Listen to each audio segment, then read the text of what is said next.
Hey, you with the pretty face. Welcome to the human race. It's me, Dr. Macclevoid. It's not my real name, obviously. It's just a sort of, it's a web handle, isn't it, that I use. Anyway, welcome. Welcome to a new video. Why have I gathered you here at such short notice to talk about Star Trek Strange New World Season 2? Season 2. Why?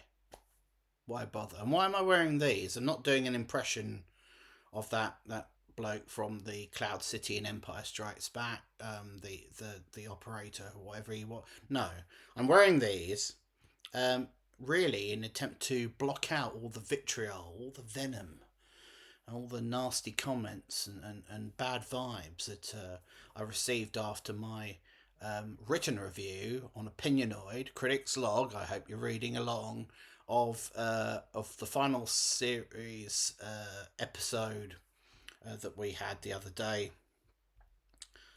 Hegemony, if you're in the US, hegemony, if you're everywhere else.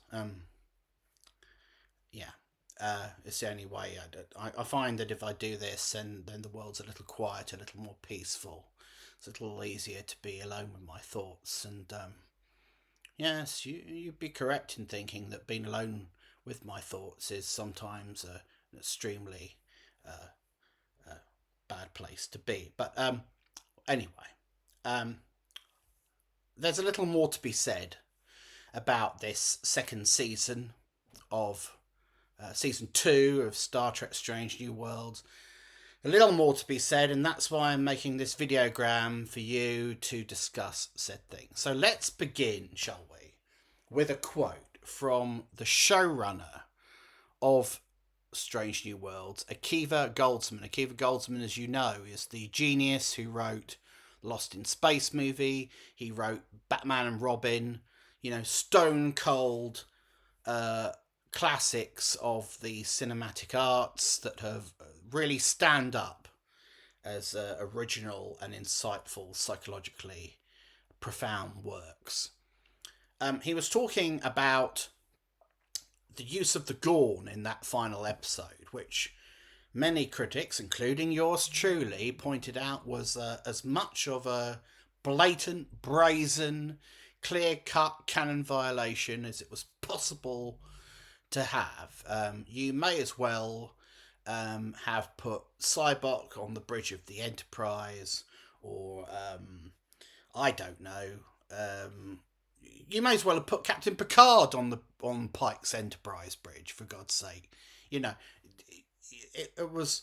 There is no room in Arena, the original series episode, no wiggle room whatsoever when it comes to the fact that the Gorn were established to have had first contact with the Federation when they met Kirk for that fight to the death after the Gorn attacked the Federation colony on Cestus 3. Nothing in the run of action, nothing in the dialogue gives us any wiggle room at all in that respect. It's quite clear that that was the first time that Kirk and the crew of the Enterprise had heard about the Gorn. It was quite clear that that was their first encounter. It's quite clear that Kirk had never seen a Gorn before. He had no preconceptions about the Gorn other than they were an unknown enemy, and in the end he concluded that they were an intelligent species and perhaps there had been a misunderstanding. And he sought to resolve their differences through dialogue, which is the Star Trek way. So, when challenged on this, what did Akiva Goldsman, the genius, the Oscar-winning man of letters, say when challenged on inserting the Gorn into Strange New Worlds narrative? He said,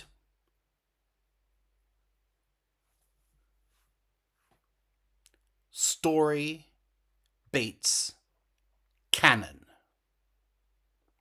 Story beats canon. And he went on to say that there was no way on this planet or any other you can mention that he was not going to run with his, as he saw it, great story idea and his plans for expanding the Gorn and turning them into mindless monsters. Just because of a sentence, as he put it, this is again a quote from him, a sentence from an episode that was made 50 odd years ago. Now, I want you to take a moment, if you would, and frankly, even if you wouldn't, and I want you to try to digest that. Let it percolate a little bit. Let it ferment, you know. Story beats canon. I'm not going to change my mind about something just because a sentence in a show that aired 50-something years ago established something different.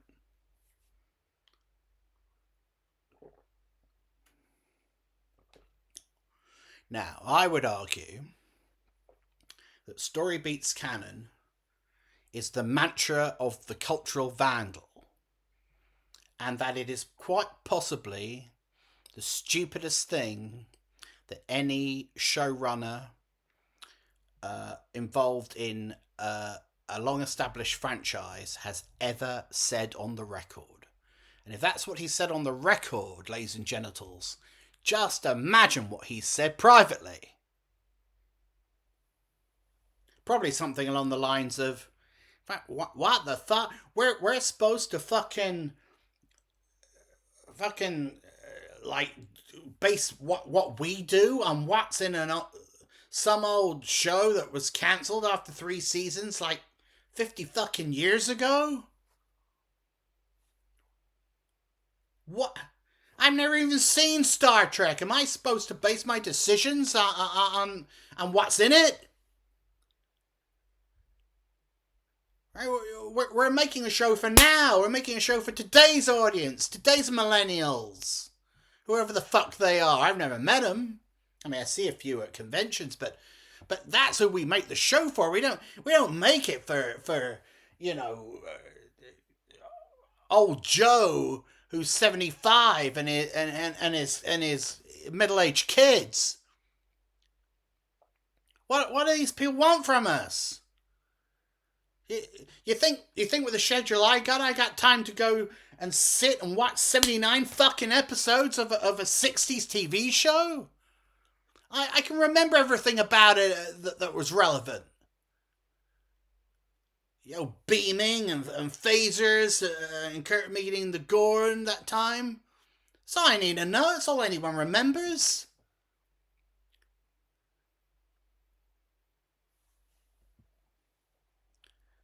At least that's what I imagine, he said. I don't have any evidence to back that up, you understand? I wasn't a fly on the wall at Akiva Goldsman's place when they were discussing, when they were breaking, quite literally, the 2nd season of Strange New Worlds. But that statement, to me, shows an extraordinary contempt for the original series and the work that the writers and creators on that show did. It suggests to me that they think, as I've always suspected, that the original series is just something to be overcome. It's an obstacle. They'd love the freedom to do whatever they want, having been stupid enough to create a prequel or direct prequel to the original series in the first place.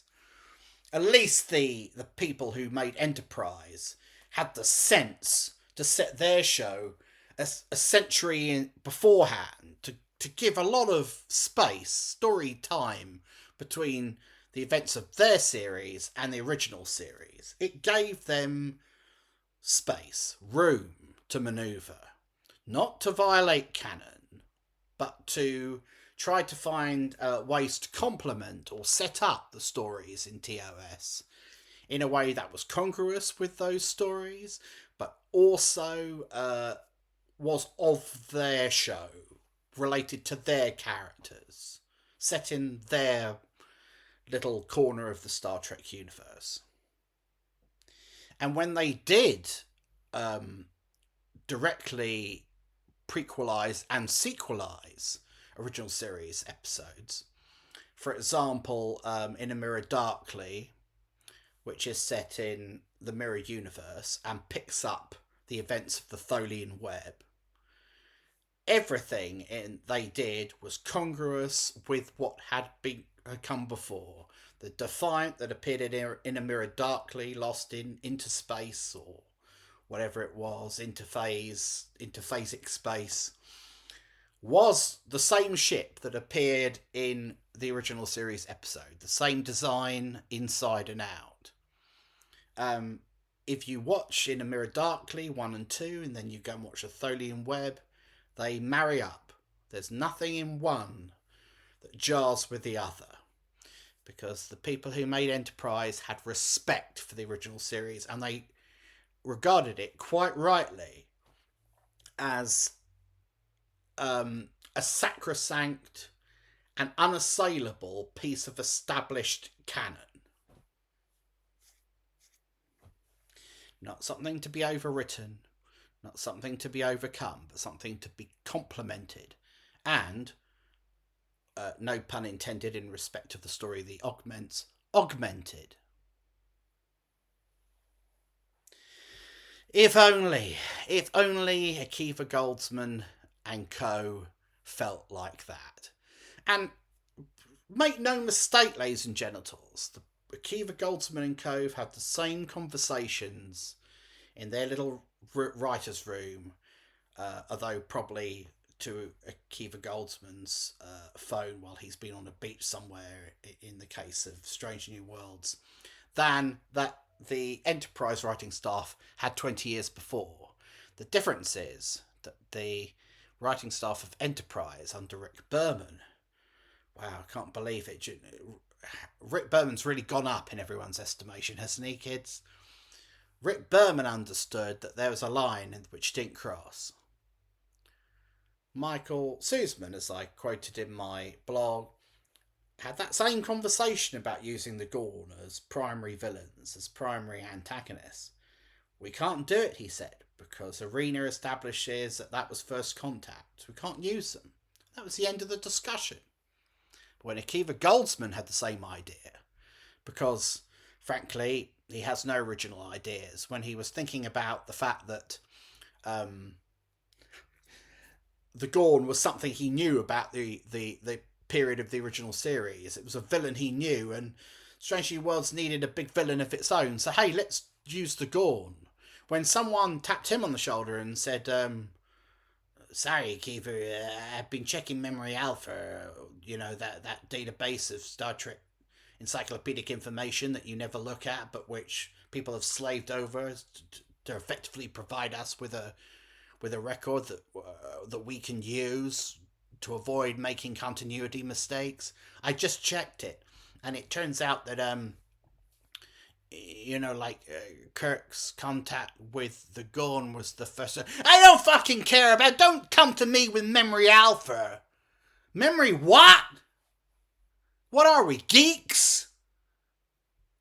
We need a villain, and the Gorn are monsters. We're going to use the Gorn. It's the end of the discussion.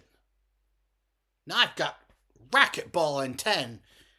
Don't come to me with fucking problems.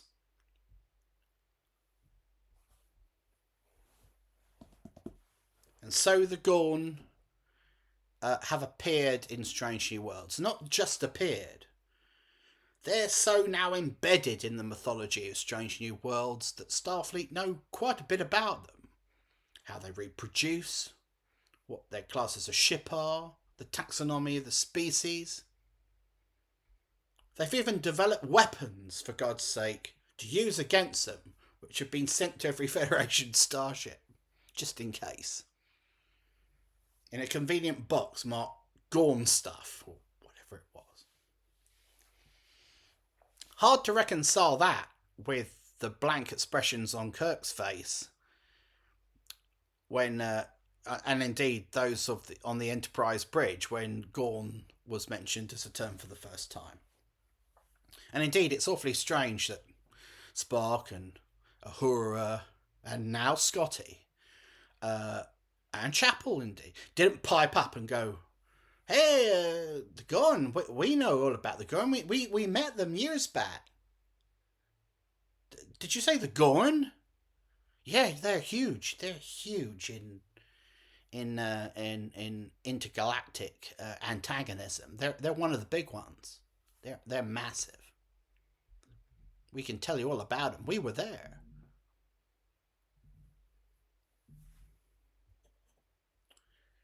But story beats canon. So that's out the window. Story beats canon. Story beats canon is another way of saying our show has primacy.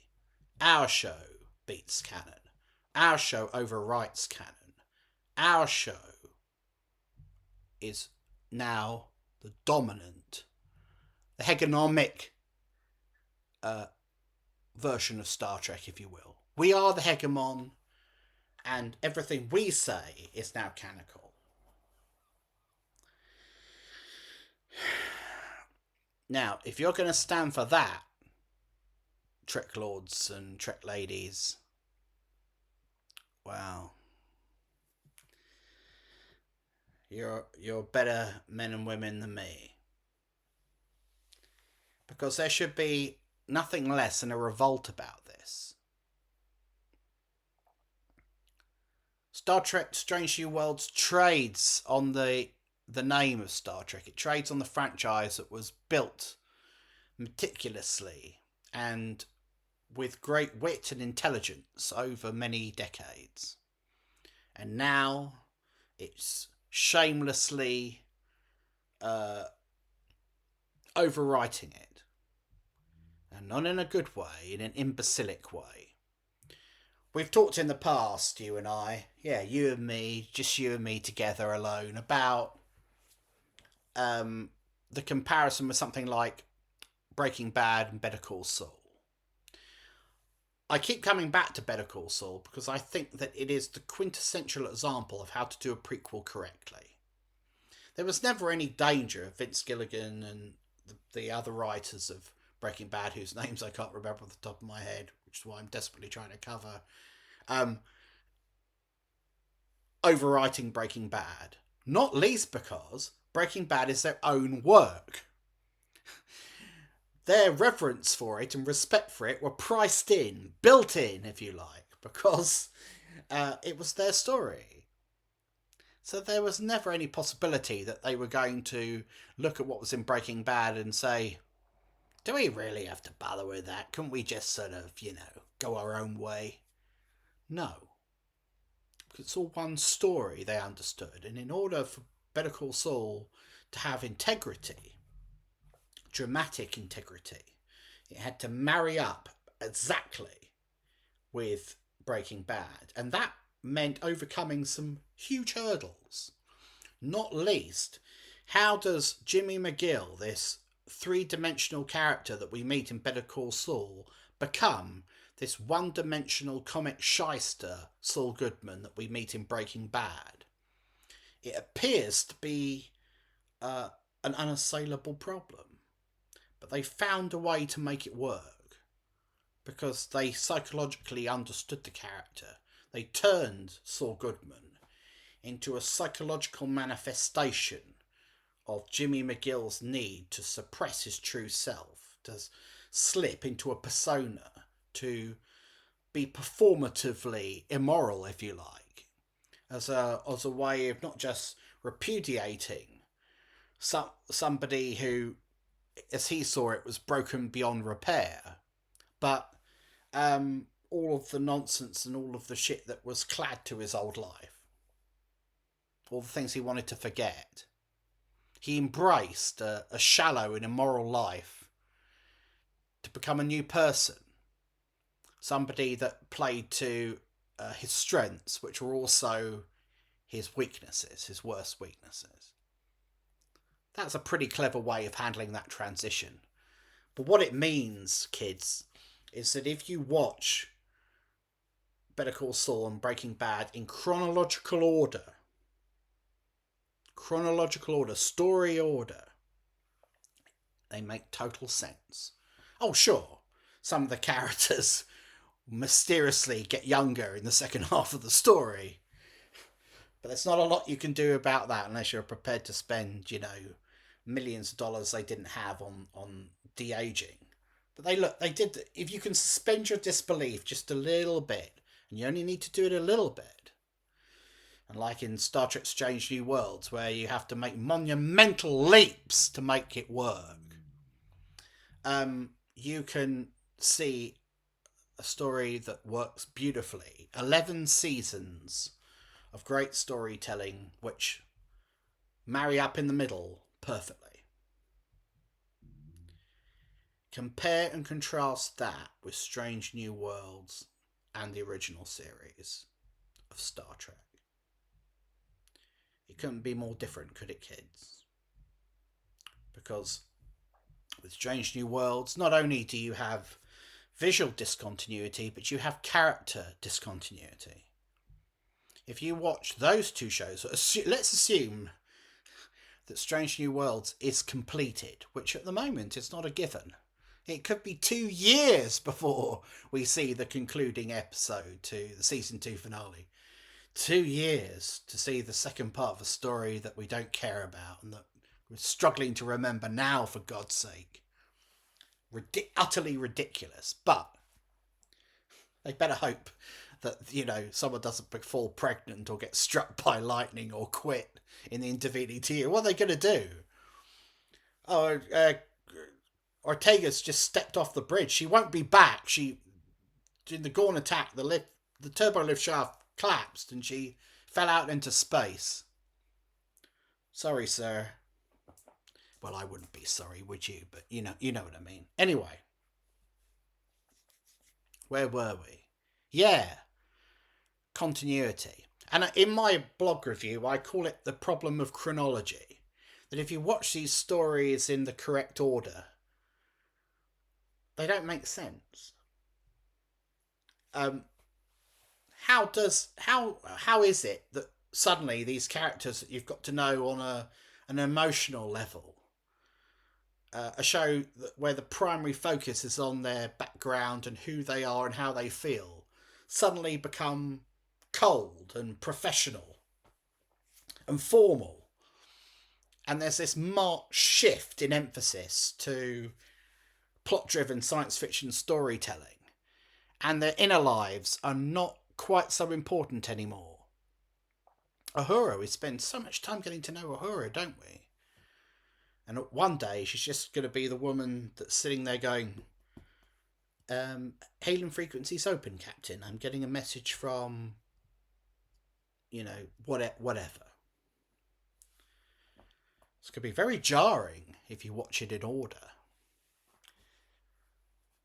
But why is it? Why are they doing it this way, you ask? Why is Strange New Worlds, particularly in its second season, so obsessed with, relationships and so on, all the rest of it? Why is it a show of, misty eyes and hugging and informality and big love and all the rest of it? Where everybody's, Nyoto, you okay? You alright? All this stuff. It's because that even though it's packaged differently, even though it's packaged as an episodic television series, it still has the same old problems that have flipped New Trek. In that, even though it's an episodic show, it is still about emotional, serialized character arcs. In that sense, it is no different at all from Star Trek Discovery. The writer's primary interest is in the emotional arc of the character over the course of the season. The science fiction element is just hung on that clothesline. The story is second. It's all about where the characters end up in their personal lives. And in Strange New Worlds, what they've done is they've stuck to that principle of serialized character arcs, if you like, and emotional driven storytelling. And they've broken stories that fit in, that facilitate those changes in the characters. That they've done it that way round. So every show that they conceive of is purely designed to help them explore the relationships between the primary characters. Now, you may say, what's wrong with that? I would say that's not Star Trek. In Star Trek, it's the other way round. It's story first, and it's character arc second. Of course, the characters develop over the course of the show, and they should do. They should be developed, and their relationships should be enriched. But they should be enriched as a indirect consequence of the events that occur in those stories. The story should not be about their emotional enrichment. You see what I mean? It's a subtle distinction, I think, but quite an important one. You know?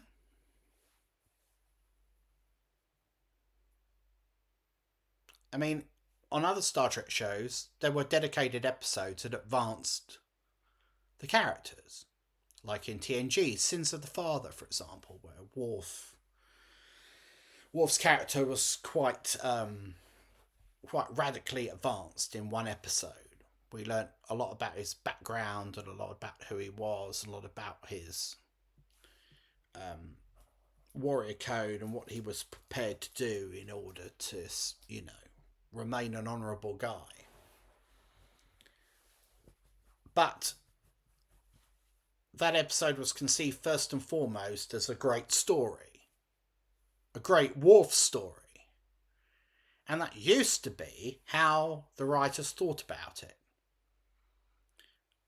We can tell we've got these great story ideas. Which character would be appropriate as the focal point of that story? That's how you used to think about it.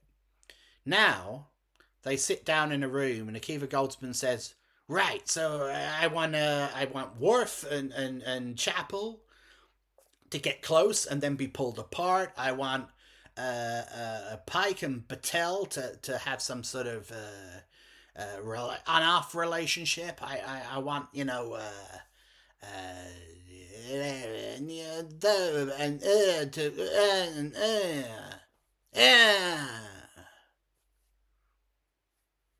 give me some shows that can make that happen. Let's find some fun ways of exploring those dynamics.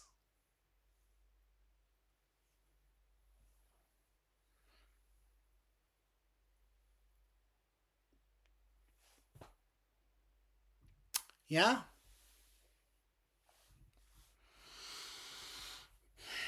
That's not the Gene Roddenberry way, kids.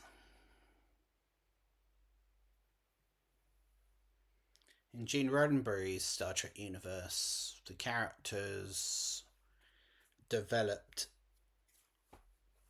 in the margins.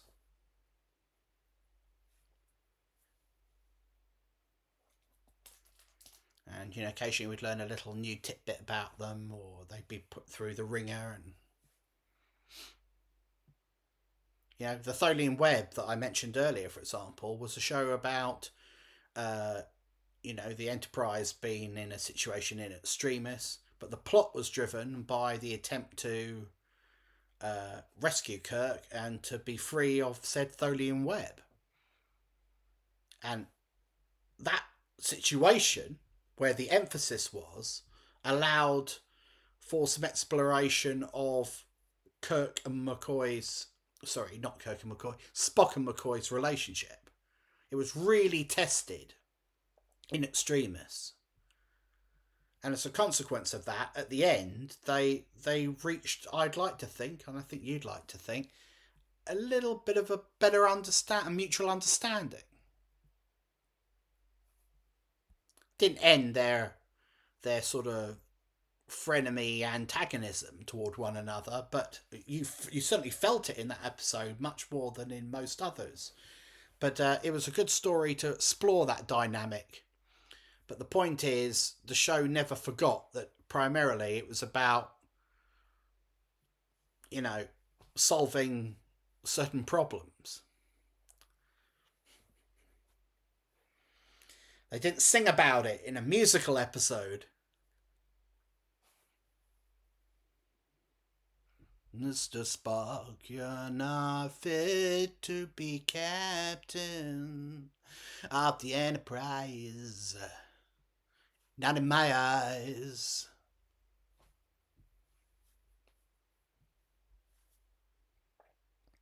I really can't hear anything with these on, it's anything could be happening out there.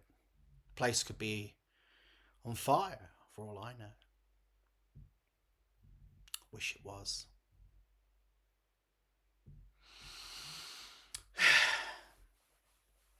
So, that's just some of the reasons why I think that season 2 of Strange New Worlds sucked. Not my Star Trek, kids. Not yours, if you've got any sense. It was suggested in an article on the Twitter or X Twitter as it now is, that I think one of the producers of Strange New Worlds talked about the possibility that one day soon they might want to expand the number of episodes. Not least because the show will have been off air for 2 years probably by the time we see it again. 2 glorious years of respite.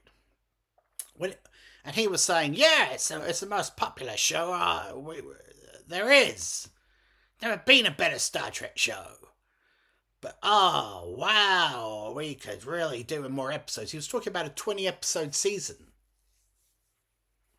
Now, based on what we've seen in season 1 and 2, that should scare the living piss out of you. 20 episodes of Strange New Worlds. My God, the damage that could be wrought on the Star Trek franchise in 20 episodes, 20 more episodes. What will they have done by the time they get to the end of that season? It boggles the mind. Excuse me.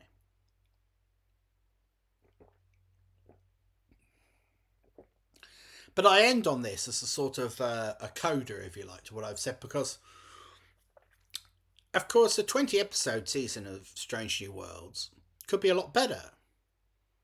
You bring in more writers, you work within tighter constraints. You can't rely so much on big visual effects based episodes because you're going to need to make bottle shows. You're going to need shows that cost very little indeed in order to bring the whole season in on budget. Some of the best episodes of Star Trek have been made for next to nothing, in that, Duet, famously in DS9, was a show that was born from the directive, write me a show that costs nothing. So I think Peter Allen Fields, I think I'm right in saying, you'll know better perhaps, wrote a play, a two-hander, which had no action in it, no visual effects, nothing. A few stock shots were all that were required to bulk it out. And it's one of the best episodes of Star Trek ever made. A wonderful show about guilt and redemption and war. But it's all talk, kids. It's all great dialogue, built on 2 great performances, and well worth watching if you haven't seen it. but it's an example of how artistic constraints, can produce great work. And it's possible that in a long series of Strange New Worlds, we would get more of that and less gimmickry, less musical episodes, and so on. Because if you think about it, in 2 seasons of Star Trek Strange New Worlds, we've had, I don't know, maybe 2 meaty episodes. The Ursula Le Guin ripoff in season 1 and the M'Benga kills a man episode in season 2, which I know not everybody liked. I thought it was ugly too, kids. But at least it was thought-provoking. It gave you something to go away and think about for a little while after you'd seen it. It wasn't a case of, it's instantly voided into the ether. I've instantly forgotten it, you know. You may hate that M'Benga episode, but we're still talking about it. Gave us a nice little moral dilemma to stew over, didn't it? Lovely bit of moral relativism to discuss. 2 thought-provoking episodes in 20 is an appalling hit rate, and one that in any previous run of Star Trek would have resulted in cancellation of that show. But we live in a different ecosystem now, as we know from the strikes that are taking place in the United States right now. We live in an era where ratings don't matter anymore, where nobody knows who's watching what, and where shows are funded in such a way as they can have very long runs, even if they are, by every classic metric, appalling. And yes, I'm talking about Star Trek Discovery, which in the old days, as a show sold in syndication or a show transmitted on a network, would not have made it past its first season.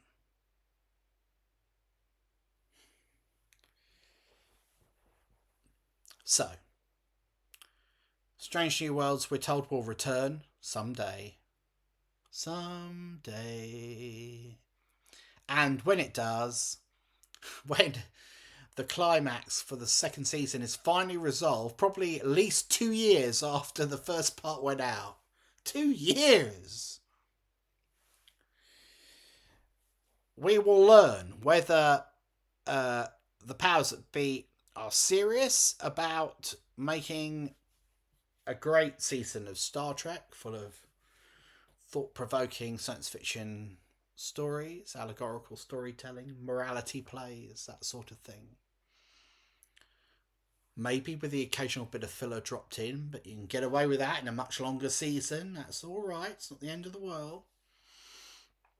Or whether, once again, the emphasis is going to be on emotional character arcs that retrospectively produce a great chasmic discontinuity with the original series, and whether they are going to attempt to further overwrite the original series, because remember, story beats canon. And try to find workarounds for some of the most difficult problems with canonicity which are coming down the pipe. Not least, well, perhaps majorly, the big one, kids, Pike in his bleep chair. How the hell do you get past that? Akiva Goldsman has 2 years to think of a way, which is about 1/10 of the amount of time that somebody as crude and uncreative as him requires. Let's see what he comes up with, the writer of Batman and Robin. Can he do it? Can they pull it out of the bag? Can they marry Strange New Worlds up with the original series? I know where my Latinum is. I suspect I know where yours is too. But if you're so inclined, why don't you tell me in the comments? I won't read them, but put it in. Have a chat between yourselves. See what you think. So that's it for now.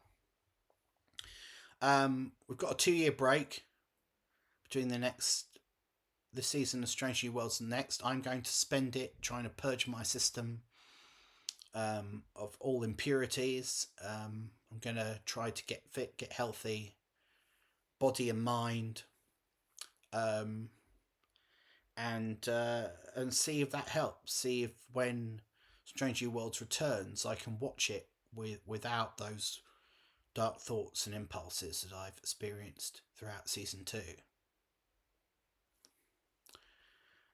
Star Trek Discovery season 5, of course, is coming. It's in the can.